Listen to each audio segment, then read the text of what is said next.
I would like to turn the floor over to Evan Clark. Evan first got in touch with me a year or two ago as he was working on planning kind of young humanist free thinkers meetup that I never, or conference type thing that we never managed to get involved in. I think he managed to make it work, but it was very fun talking to Evan because I realized he and I have very similar life stories where we both got involved in campus free thought atheist activism around 2005 or so when all the new atheist books were really hot. And then we never really got out of the movement. We both ended up as executive directors of smallish regional groups and have faced similar challenges in growing them and promoting humanism and free thought, where here in British Columbia, we have a very fertile ground and a sympathetic legal culture. Los Angeles is a very interesting place, definitely more liberal than many parts of America, but given the news, it's tough days, although I was pleased to see that the Supreme Court of the US didn't fail today and did reject narrowly a challenge to make religious charter school funding legal in the States, something that happens regularly in Canada, but in a 4-4 decision, they failed to get the conservatives to all side with that infringement of the Establishment Clause. But I'll turn it over to Evan. He's won tons of awards for the work he does and is just an all-around interesting person. And I hope you enjoy learning about what they're doing down in America. Evan. Great. Thank you all for hosting me. I think I've met a few of you before, like Marty. It's good to see you again. Yeah, it's really fun to talk to your group. I have admired your group, frankly. I took on a role as Young Humanist International Coordinator for North America a few years ago. They didn't have anyone for North America. And so it's kind of like most things I've done in most of my life. Okay, no one's doing it. Sure, I'll do it. And kind of fail upwards like a lot of white guys. And what happened is I got to start connecting with some Canadian humanists that I never had before. And yeah, Ian has a very similar, not just story and how he got into the movement, but our organization in Los Angeles, Atheists United, also had a bequest of a few $100,000, and I was hired from that. And we've been trying to extend the runway forever and figure out how to take fundraising from what it was to something that's sustainable at a level with staff, making you one of the first and only professional humanist organizations in the planet. So yeah, it's really exciting at the local level, especially. We have national orgs that have existed across the United States and Canada for years, but sustainable staff level professionalism, especially for regional groups, is still a very new concept in the history of humanist organizing. So you really got to pat yourself on the back. I know it's always slower than you want it to be, but you are doing great work. It's very impressive. With that, I'm going to talk a little bit today about kind of my journey. I've been poking around humanist spaces for about 15 years now, and I've learned a lot. We've gotten really good at least in Atheists United, at figuring out how to bring in a young, vibrant new members to our community. And I've been giving a talk to various groups about that for a few years now. And so I'm going to mostly speak about that. But Ian also asked me to talk about the United States political landscape. So how about this? I'll start with the fun, nice stuff, which is my community, and then we'll sadly end on a bad note, which is my country. So we'll get right into it. I wish I could flip it, but the world is forcing me to give the talk this way. So it was 2007, 2008 when I started college, and I grew up in Massachusetts in this small rural town. I knew I was an atheist by first grade. I didn't believe in God. By like sixth grade, I discovered the word atheist and started identifying with it. I was always kind of the questioning skeptic friend. But when I looked at colleges, I only looked in Southern California. My parents had enough money to where I had the option to look at some private schools. And my dad grew up in San Diego, which when you leave a Massachusetts northeastern snowstorm in the winter, and you fly to San Diego, California, and you look at the palm trees on an 85-degree day, you decide that's paradise. I'm going to live there someday. I don't care what it takes. And so when I looked at colleges, I actually only looked in Southern California. And I fell in love weirdly with a small university called California Lutheran University, You did hear that right. That is a religiously affiliated school, but it is not like most of the conservative religious schools. I remember grilling the tour guide. They would do their tour of campus and they would actually end it in the chapel on campus. And I remember the tour guide, I went right up to them. I know like everyone was watching, everyone else that was on the tour. And I was like, how religious is this place? Like, I'm an atheist. Could I be comfortable at this school? And they gave a beautiful answer. They said, this school is as religious as you would like it to be, or as secular as you would like it to be, right? All religion is an extracurricular at this university. We come from and have funding from the Lutheran tradition of higher education, but we will never force religion on you. That was 99% correct, right? Like you do have to deal with prayers at like graduation and commencement. But I was an open atheist my entire time in college. But my freshman year of college was a really unique time. This was 2007, 2008. And if you knew the world at the time, this was the presidential election in the United States, which ended with Barack Obama becoming president. But the lead up to that was Hillary Clinton and Barack Obama in a primary. A guy named John McCain selected Sarah Palin as his vice presidential choice. It was a wild time. Looking back, it feels like such a stable time, but at the time, it was really odd. But in California, we had one issue that stood out above all of them. There was this issue called Proposition 8. So California became the second state in the country to legalize gay marriage. And within a few months of the legislature approving gay marriage, the opposition had organized a ballot initiative to overturn that. This was funded by the Mormons. This had hundreds of millions of dollars pumped into the state. But suddenly there was a ballot initiative that got named Proposition 8, and that became the biggest issue of the year. So while Barack Obama and John McCain are having a huge election, I think the first billion-dollar election at the time, we had Proposition 8 that me and all my friends were getting involved with. So I joined the Gay Straight Alliance, which was the most active club on campus, working on this issue. And we used to go protest on the side of the street just off campus. I remember it very vividly.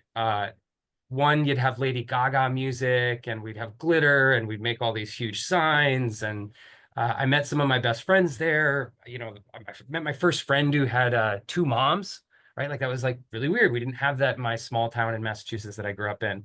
And it was a really joyous, fun experience for the most part. But at the same time, you know, we were getting middle fingers and people were shouting Bible verses at us. And there was also a lot of hate. And after one of these rallies, protests, whatever you want to call it, we walked back to campus. We gathered in a room. And for about 20 minutes, mostly people were complaining about all of the religious rhetoric that was shouted at them. Most of my friends, gay or questioning at the time. And so I finally asked them, are any of you actually religious? Like, would there be value in creating a religious space on campus? And one of the things I was blown away with was about half of them. We went down the list and it would be like, I'm not really sure, or I'm questioning, but I don't talk to my parents and my roommate about it, or yeah, I'm definitely an atheist, or I'm a secular pantheist, or whatever, right? You get the whole gambit. And it led to me and a few of my friends founding the Secular Student Alliance at California Lutheran University, which I didn't know at the time was the first secular atheist club on a religious campus in America. And that's what kickstarted my whole journey into this world. I fell in love with this idea that we can build communities that meet the needs of atheists, humanists, secularists, right? That we live in a religious culture and sometimes religious nationalism and sometimes religious law. And we need to create secular spaces where we can be truly ourselves, where we can critique the privileged religious identities of our time, where we can challenge the norms of our culture. And that is the through line for everything I'm going to talk about is when you discover that your community can meet a need, it will thrive. Building an atheist club at a religious campus, we quickly became one of the biggest clubs on campus. I was not expecting this. The tour guide started to talk about us as diversity on campus, which I thought was hilarious. And I actually was later elected student body president at California Lutheran University. I was their first openly atheist student body president. So if you ever have a kid interested in that school, I kind of recommend it. So I want to share some of the most valuable lessons I've learned over 15 years of consulting and leading secular communities. I've technically only been a full-time atheist community organizer since 2019. That's when I was hired by Atheists United, and I've been working full-time ever since then. And I do think right now we're probably the fastest growing, or at least the most innovative group in the country right now. Um, but I have a history consulting atheists, running for political office, doing public relations for most of the national humanist and atheist nonprofits. I've mostly working for free back in the day, but have been around the block in this space for a long time. And I want to give some tips and some ideas of things I've learned for how to build a really thriving secular community. Um, my entire life when I've been doing this work, people tell me like, oh, you're just trying to herd cats. That's so impossible. It's the hardest thing you can possibly do.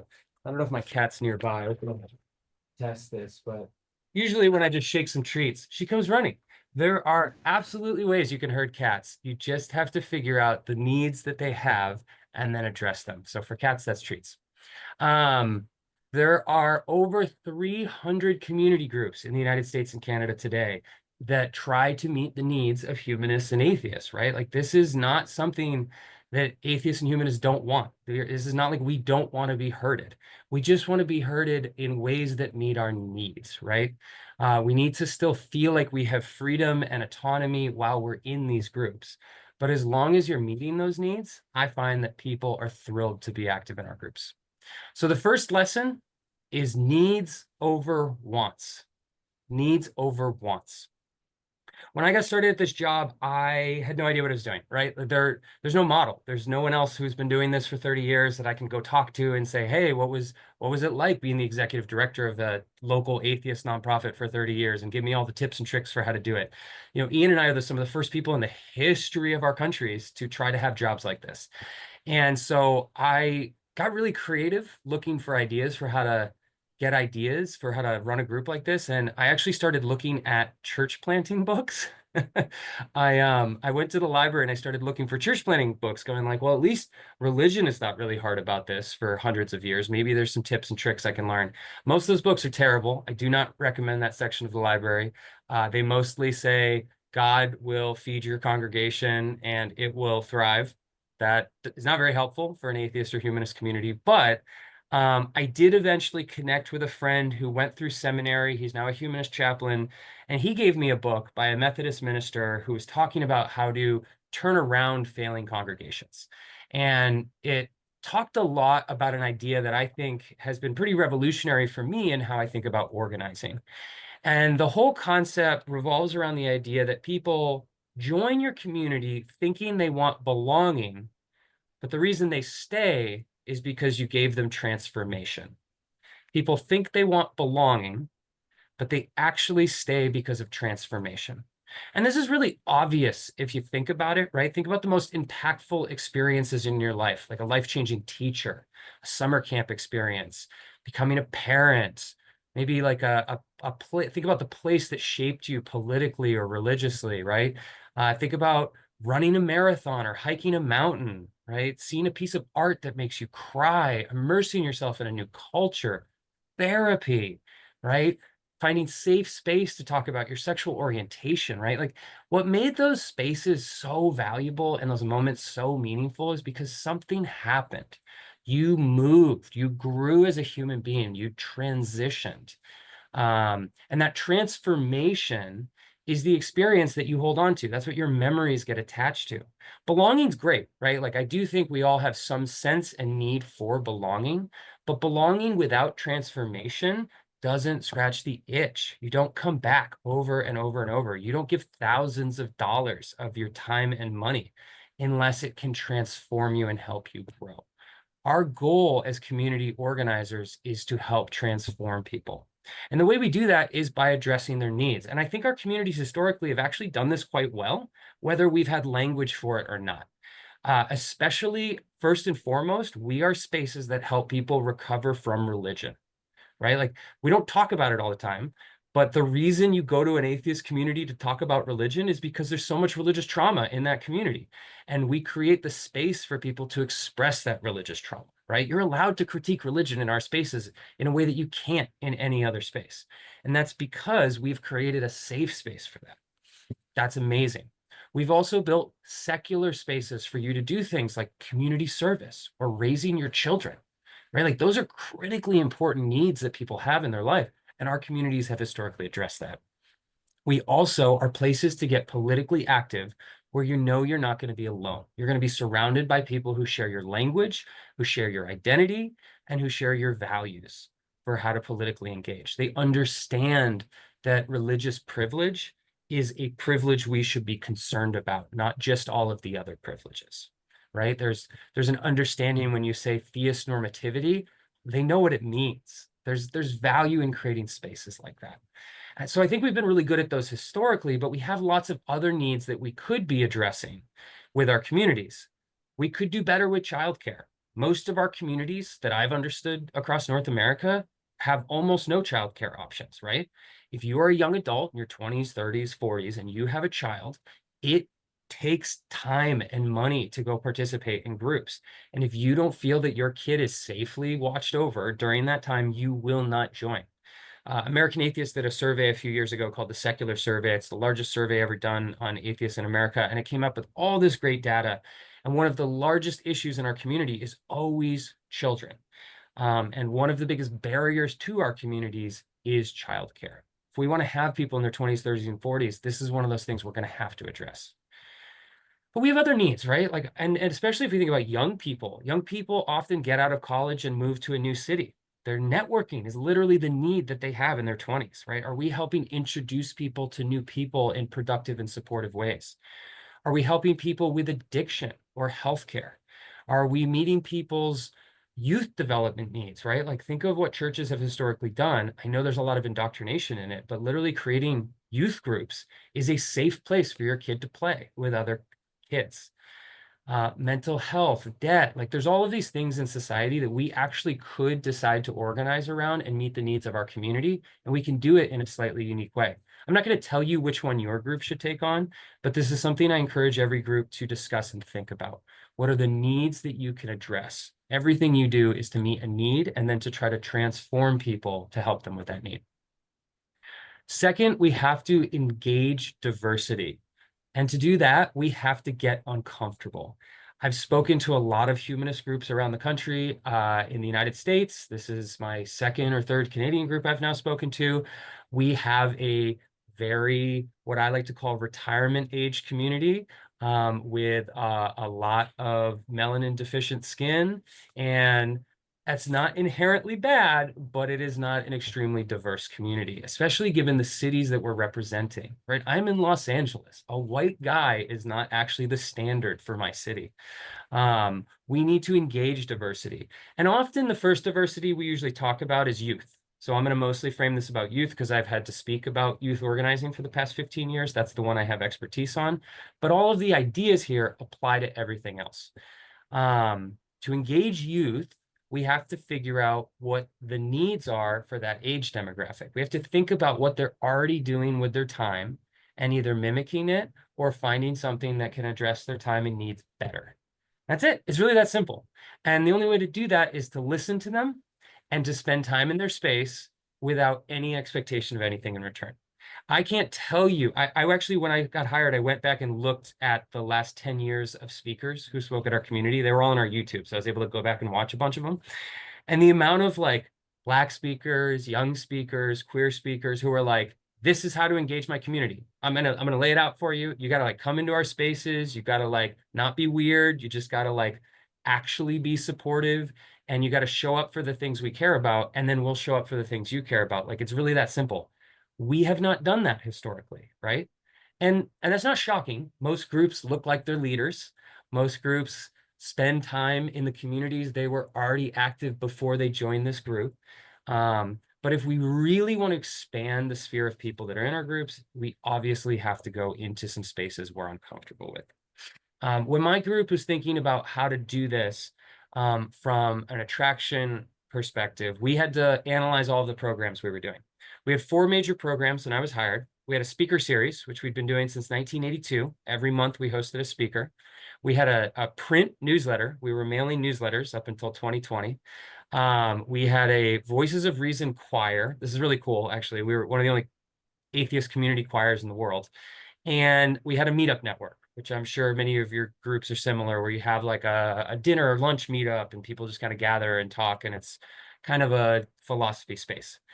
That was it. That was like most of what the community had organized around for about 40 years before I had joined. But our speaker series was really hard for young people to engage. We noticed there wasn't many people under 40 attending those. Our newsletter, I don't know a young person that has ever gotten a print newsletter, and I don't know anyone that would still want to keep getting one once they got one. Voices of Reason was quite accessible and was age diverse, and the meetup networks often met on Wednesdays at lunch. How do you know it's a retirement community? They meet at inaccessible times for young people who work. So we obviously had to change something. So we came up with a few ideas that I'm going to get to in a second. But you got to try something different. You got to get uncomfortable. You got to decide you're going to be nimble as a community.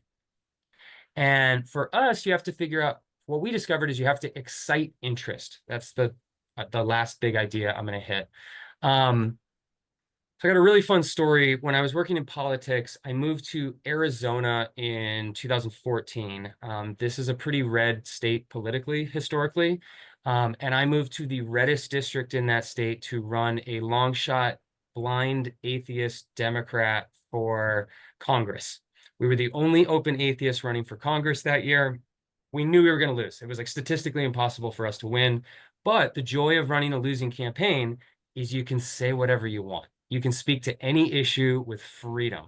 And so we knew we could speak up and have a public atheist running for office, which was one of our main goals for joining the campaign. But then we could also speak about feminism. We could talk about guns, issues that are not typically talked about in areas like Arizona.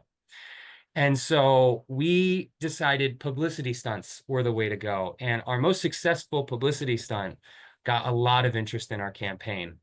Every year, all candidates used to get these letters in the mail. They would go right to your campaign address and they'd say, 53 million unborn babies have died since Roe v. Wade. What are you going to do to overturn Roe v. Wade?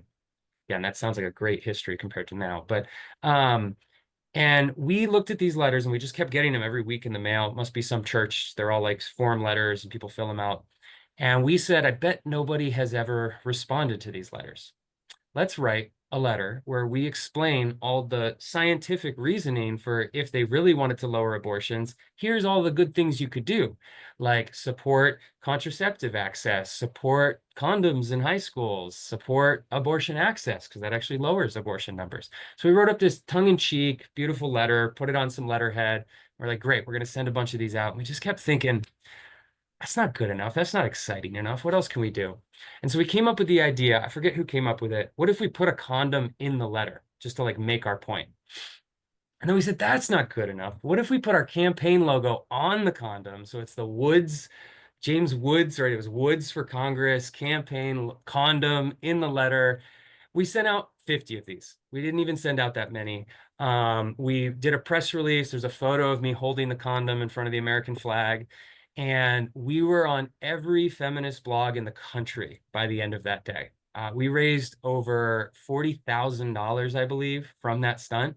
The guy that ran as a Democrat the year before for that race had only raised like 30 grand for his whole campaign. We had done something spectacular because we had drawn a bunch of excitement and interest in what we were doing. When thinking about Atheists United and its 4 programs, getting back to Atheists United for a second, we took a similar approach. How do we build excitement? And so the same way we decided to amp up that letter, you should be thinking about all of your events in the same way. How do you add 1 or 2 extra things that take it from a good idea to a fear of missing out event that people will talk about to their friends? That's the goal we took on. So one of the things I was thinking about my first year or two was, how do I create a religious experience for atheists? Like, what is that, right? People talk about it all the time in religious spaces. What would a religious experience look like for our community? And the more I talked to people, we came up with nature.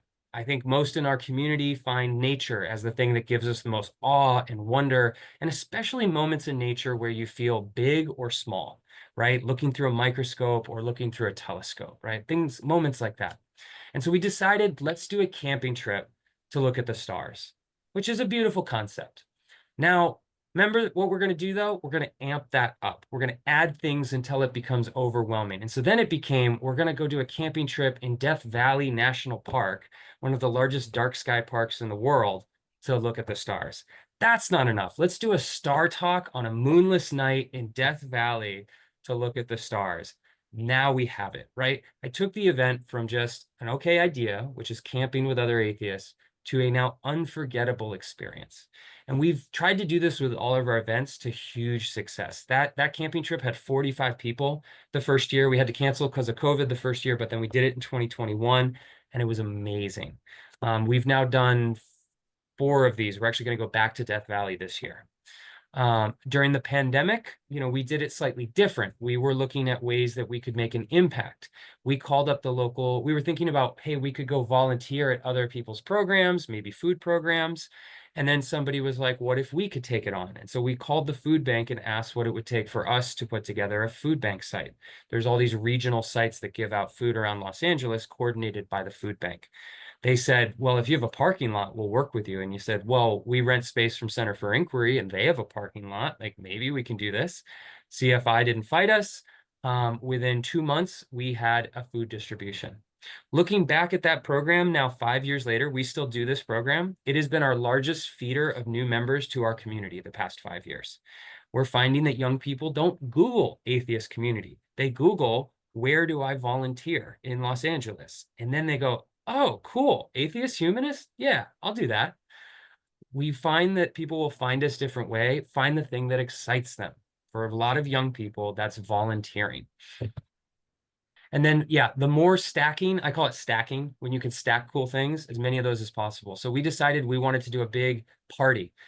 We started moving away from our monthly speaker events after the pandemic. The pandemic pretty much, we moved everything online. It was fine. We tried to come back in person. No one showed up. I literally had 4 people show up for a speaker once after like 3 hours of prepping for an event. And so we decided we're going to just try some parties to bring the community back together after the pandemic. But again, that party's not good enough. Let's do a Halloween party. Okay, great. But that's not good enough. And so it became a Halloween party on the rooftop of the LGBT Center in LA. And now that event is our biggest event that we throw every year, right? Stacking. Anytime you can make the event more and more exciting, go for it. We do a pirate party now. So we created a program called the Atheist Street Pirates. We take down illegal signs on like telephone poles and highway overpasses that say Jesus saves. We have a map. We've mapped over 6,000 of these across the US. I think we found 2 in Canada even. And we have started to take them down. We collected so many in Los Angeles, we did a mock art gallery with them and we all dressed up as pirates, right? Fun. We created a fear of missing out type of event. And then another tip I usually give to people, I learned this when I was younger. After I ran that group in college, I founded the Humanist community of Ventura County. This was my first like adult humanist group.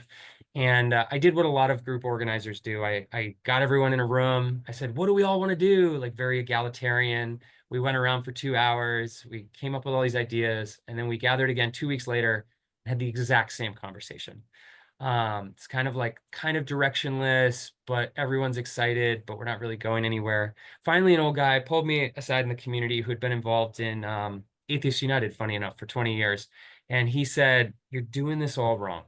If you were a young kid trying to start a church, the first thing you'd do is you'd go, I have a vision for where I want to take a community. Will you join me on this vision? And you lay it out. You get as specific as you can. And that completely flipped how I started pitching the community. I started talking about someday we're going to have a building. This was Ventura County. Nobody's ever had like a humanist or atheist building. Honestly, back in 2010 or whenever I was doing this, like that was just not even a concept. Now there's like 6 or 7 of them across the US, but like we're going to have a humanist center and we're going to like do programs out of it. And it was a pie in the sky pitch. We hadn't even raised our first $1,000. But I remember people left our community, and then when they moved back and they rejoined, the first question they asked was, how are you doing on your progress towards that building? Having a vision, having a future that you see that you're going to take your community towards can bring your community together in ways that you can't understand. I really encourage every leader I ever meet to have some form of vision and give some type of tangible description of it. Doesn't have to be perfect, doesn't have to be too specific, but if you could have like a building or 1,000 members, or we're going to change some pie in the sky law that feels like you can never change it, people will glob onto that and they will stick with you for 20 years rather than a year if you have a visionary idea. So I recommend that for all communities. In just 6 years, we've been able to grow my community a lot. We have attracted about 200 new paid members. A lot of those are turning over the old members from the 80s, 90s, 2000s. Like I wish it wasn't so much turnover, but the pandemic was just one of those moments where I think if you were a certain age, you just didn't come back like you used to. And we launched so many new programs. People that were new kept finding us.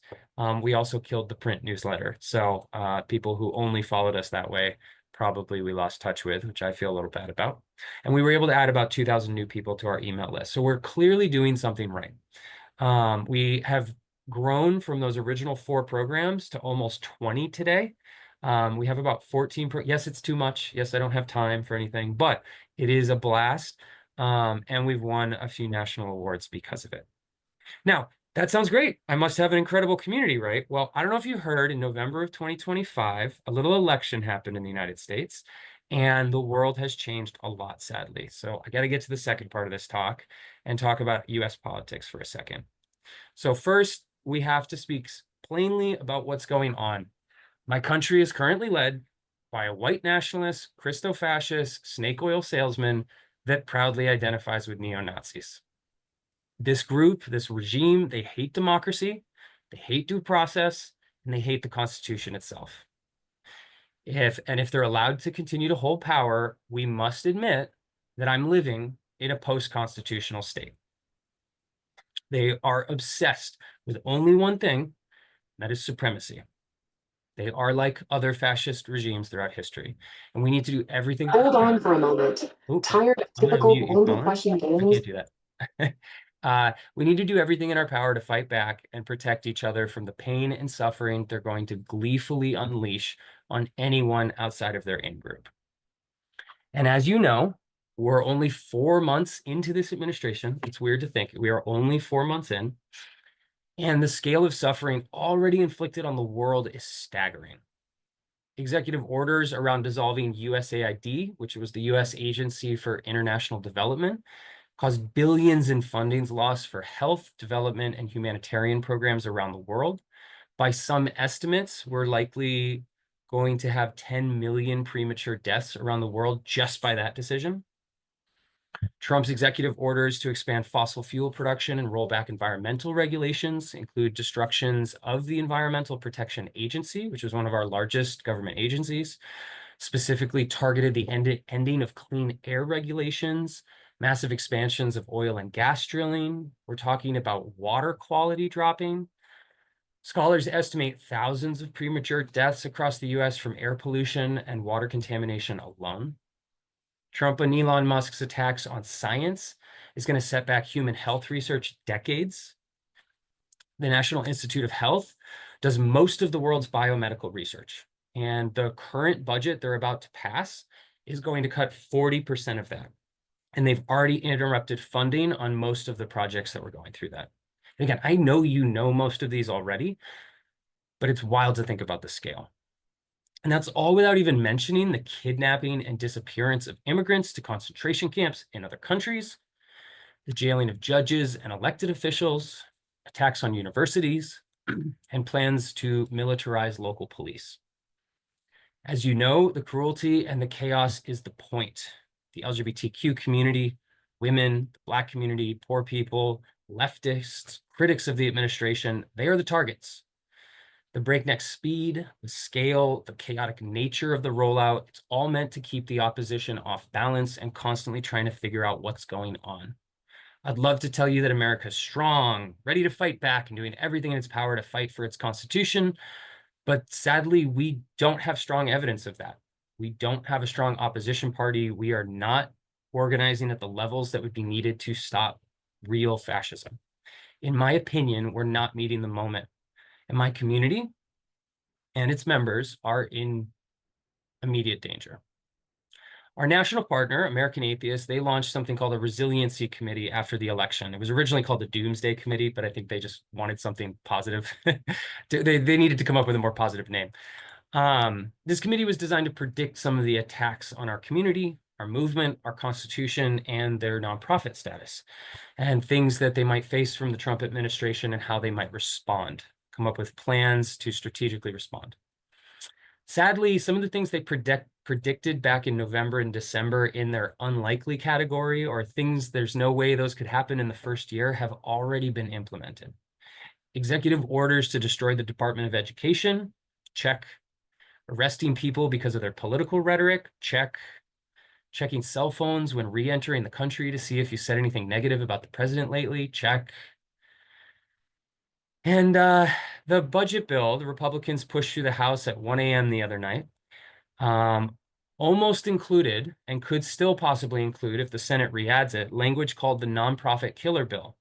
This would unilaterally revoke tax-exempt status of religious, charitable, and advocacy organization if the Secretary of the Treasury deems that organization has provided, quote, material support or resources, end quote, to a designated terrorist organization.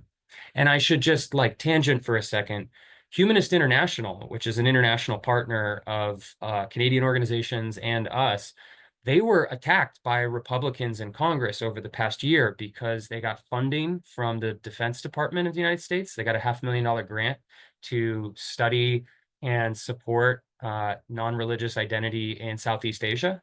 And Republicans turned that into a talking point of we are funding atheism abroad and pointing people towards demonic directions. And is that supporting terrorism? And they literally pulled the staff of Humanist International in, they got subpoenaed and actually had to report to our Congress. And so it's not like humanist and atheist organizations aren't on the radar already of these people. Let's get back to what I had. Many atheist community leaders across the US, especially those in red states, have already begun moving their digital communications to encrypted platforms and using fake names publicly. Staff at national organizations have begun implementing new data retention policies and to automatically delete all their emails after a year, so that if they are sued by the administration using kind of a fishing expedition style lawsuit to find something against them, they can't find those emails. American Humanist Association, American Atheist, Freedom from Religion Foundation, Americans United for Separation of Church and State have all pretty much shifted their legal strategies away from traditional First Amendment separation of church and state legal arguments, because there's an understanding that we are probably going to lose those for the next 30 years. The new strategy is that we have to now work on human rights law, where we can now have atheists as a protected class, and contract law, where maybe we could get colleges and high schools to create a Bill of Rights for students.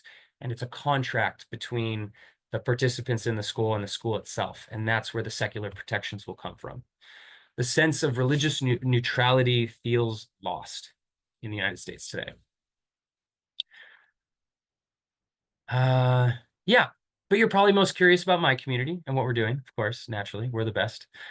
First, we've joined 6 new political coalitions and 10 times our investment in political organizing since 2024.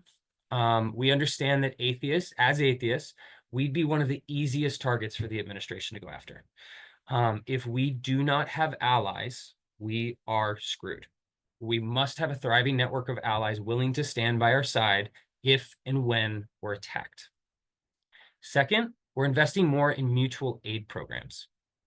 When the Los Angeles fires ripped through our city back in January, we sprang into action. We raised $15,000. We brought in a bunch of donations. We coordinated with a bunch of local groups. We'd never done anything like that before. That was a whole other level of mutual aid. I don't even think we were that good at it, but it proved that we're capable of it.